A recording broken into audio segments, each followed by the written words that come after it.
It's Mr. Adams.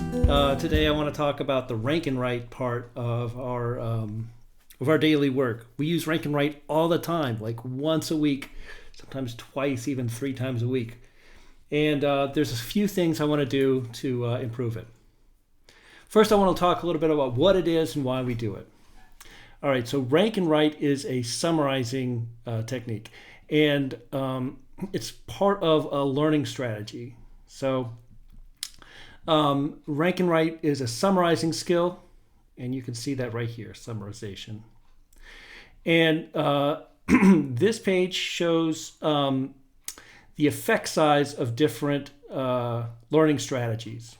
And you can see that summarization is the second most effective learning strategy with an effect size of 0.79.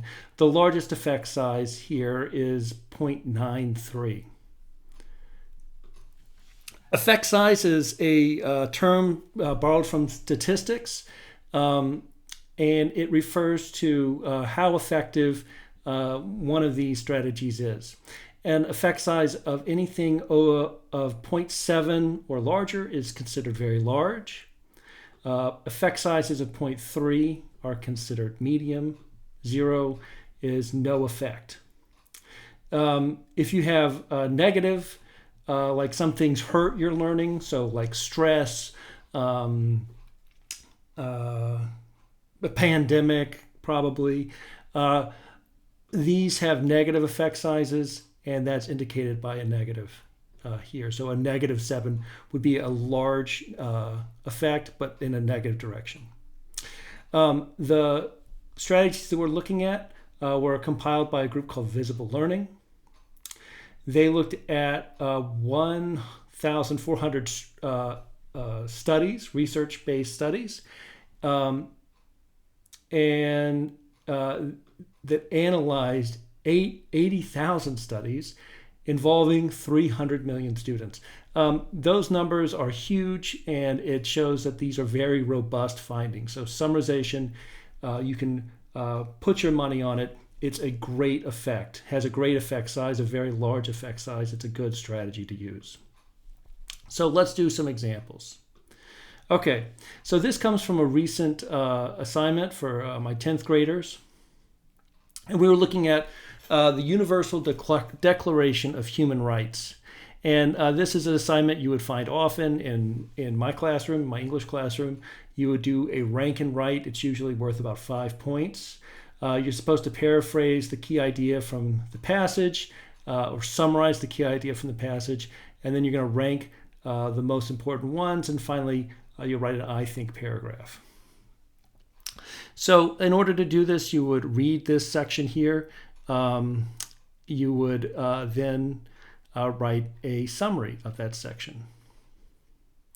You would go on and read the next section and write a summary. The part we're going to be looking at today is this part right here, where you would put a number value. So what's the most important thing you read? That gets a number 1. And the second most important gets a 2. The third most important would get a 3, and so forth.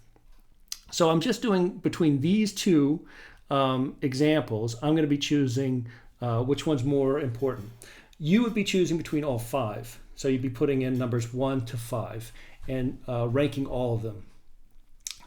So let's see. This says at the preamble to the Declaration of Human Rights, the preamble says why the Declaration is necessary. The Declaration of Human Rights was written after World War II and the extreme loss of life during the 20th century. Okay. And then second summary, all people deserve certain freedoms, and those include freedom of speech, freedom from fear, and freedom of belief. These freedoms for individuals promote justice and peace for the entire human family. All right. I'm not 100% sure, but I'm going to go ahead and guess. For me, I'm going to make an educated guess or an inference that this is number 1, I think, and that this is number 2. I think that this one seems to me to be a little bit more important than this one, and that's why I'm ranking them that way. These are just educated guesses, and this is part of the summary process, is choosing what's the most important thing. And we do that by inferencing, so just guessing. All right. So, oops, what am I looking for? This one. So today, what you're going to be doing when you do your rank and write is I want you to focus on ranking your summaries. I think that's our next step as a class. All right, so just a quick review. We talked about reading strategies. We know that summarization is an effective reading strategy. We talked about anything with an effect size of 7 or 0.7 or more is a great effect. And then we looked at some examples. And finally, our next step is to rank our summaries. So that would look like adding these numbers in at the bottom and choosing what's more important. Thank you very much for your attention, Mr. Adams, and that's it. Goodbye.